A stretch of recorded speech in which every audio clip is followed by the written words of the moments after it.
मैं तुम्हारा इंतजार कर रही थी। मुझे लगा तुम कॉल करोगे, पर तुमने तो मैसेज का रिप्लाई भी नहीं किया।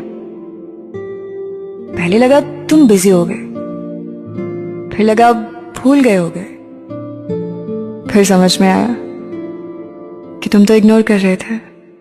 मेरे घर के हर कोने में रखी है तुम्हारी याद की कुछ चीजें। कोई आता है तो पूछता है ये सामान किसका है। मैं भी हंसते हुए कहता हूं ये यादें मेरी हैं।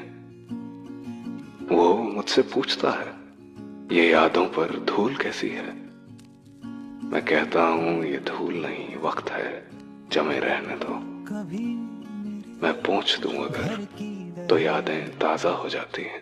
इश्क किया था हमने भी, हम भी रातों को जागे थे। इश्क किया था हमने भी, हम भी रातों को जागे थे। था कोई जिसके पीछे हम नंगे पांव भागे थे।